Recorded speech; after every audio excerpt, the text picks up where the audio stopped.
Ora bem, boa noite a todos. Vamos para o rescaldo da jornada 25 e dou também uma pincelada naquilo que foi o clássico a meio da semana da Taça de Portugal, a primeira mão da meia-final, derrota com o Porto em casa, 2 jogos aqui consecutivos no estádio José de Alvalade. Bom, passando já para, também não me vou alongar muito naquilo que tenho a dizer sobre o jogo da passada quarta-feira. Acho que foi uma primeira parte no global boa da nossa parte. Tivemos momentos em que tivemos 2 ou 3 transições que claramente criámos grandes dificuldades sobre a defesa do Porto. Houve aquela bola de recarga da entrada da área do Mateus Nunes que ele podia ter feito muito melhor e que foi a nossa única chance na primeira parte. Mas claramente o Futebol Porto praticamente não teve remates enquadrados com a nossa baliza na primeira parte do jogo. Portanto, bloqueámos o Porto defensivamente, controlámos o Porto e controlámos o jogo e criámos até a melhor chance, a meu ver, que é essa do Mateus Nunes, nessa bola de salto para a entrada da área que sobra para ele e que podia ter dado claramente em golo. Depois tivemos uma transição do Nuno Santos que foi mal definida e que é um grande passo do Mateus Reis.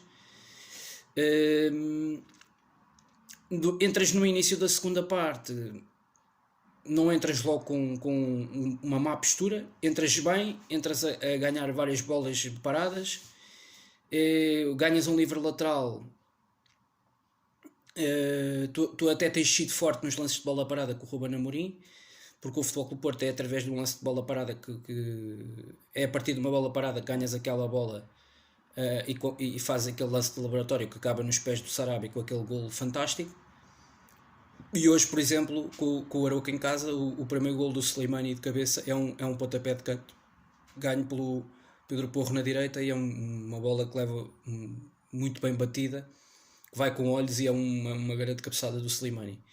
E tu também tens muita capacidade nos lances de bola parada, aliás, como em vários jogos na primeira volta, numa altura em que a equipa jogava melhor futebol do que está a jogar agora, a equipa era muito forte nesse tipo de momentos do jogo. E a realidade é que no lance de bola parada fazemos a diferença e é muito difícil fazer gols a este Porto, porque este Porto é uma equipa muito agressiva e muito intensa.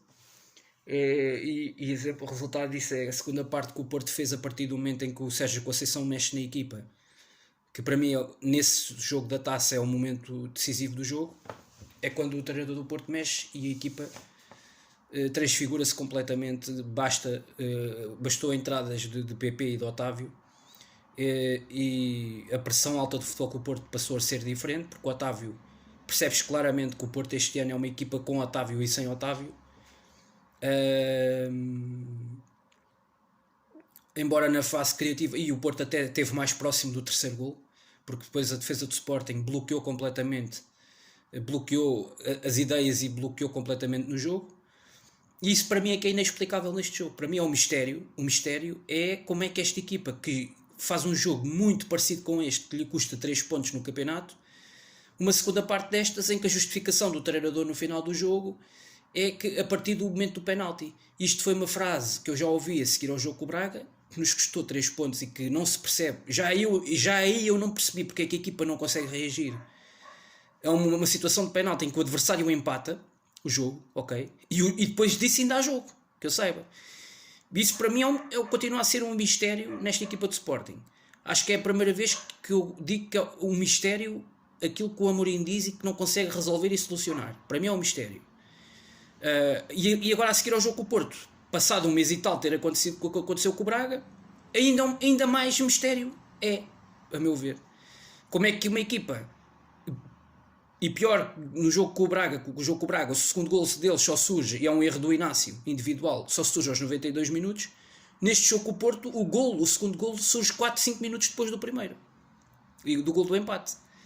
Portanto, podia ser, a equipa bloqueou, mas a realidade é que o Porto faz o 2-1, acho que ainda não estava decorrido o minuto 65 ou o quê, 66 por aí, e ainda houve meia hora no jogo até ao final, e a melhor oportunidade que o Sporting cria na segunda parte é aquela cabeçada do Coates para uma excelente defesa assim do Marchezinho. Mas é a única coisa que criamos na segunda parte, a partir sobretudo do golo do se não me engano, do Evanilson.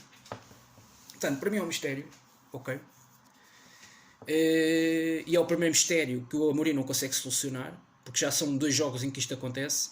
A equipa não consegue bloquear, bloqueia completamente e não consegue voltar a reencontrar-se com o jogo. E a reação à perda, tanto a reação à perda como a ausência de agressividade que houve no jogo com o Porto, justificou. E acho que estrategicamente Sérgio Conceição foi o primeiro clássico em que ganhou em toda a linha o Ruben Amorim.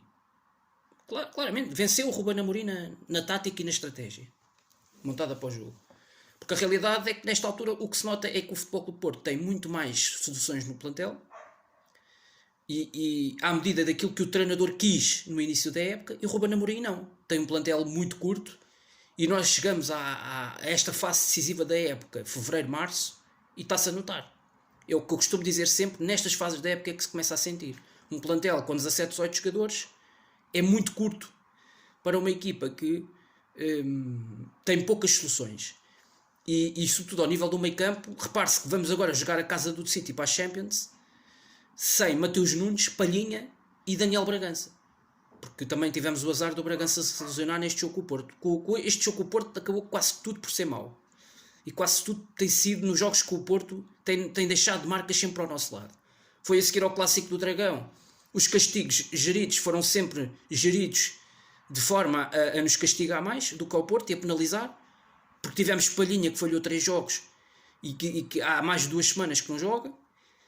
Retirou-nos a possibilidade, a opção Tabata para lançar em alguns jogos que entretanto não fomos ganhando, como por exemplo na Madeira. E portanto, quem tem sido mais castigado e penalizado depois dos jogos com o Porto tem sido o Sporting.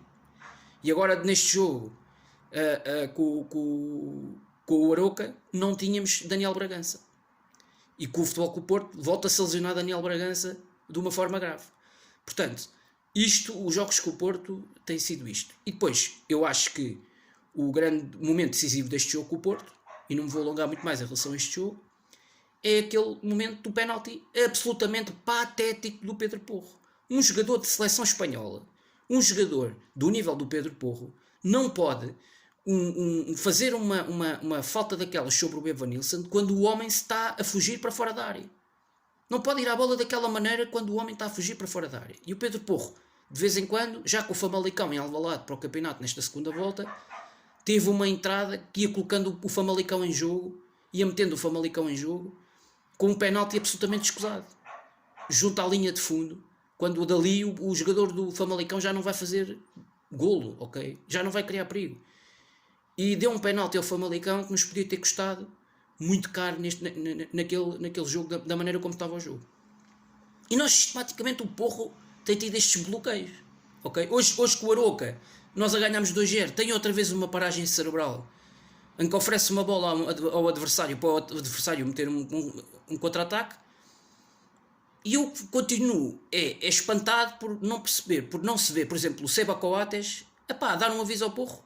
Calma, serenidade. Como capitão de equipa e jogador mais experiente deste plantel, acho que o Coates devia, nestes momentos, falar com o Porro, dar-lhe uma mensagem. Nota-se, eu estou a notar muita falta nesta equipa este ano, ao contrário do ano passado, muita falta de companheirismo, muita falta de comunicação, falta de comunicação entre os jogadores dentro do campo. É uma grande salganhada, parece que há um ano ninguém era vedeta e este ano todos se tornaram vedetas. Porque a equipa foi campeã nacional, parece que todos se tornam vedetas e que ninguém tem que comunicar com ninguém. Isto sinceramente faz uma confusão tremenda.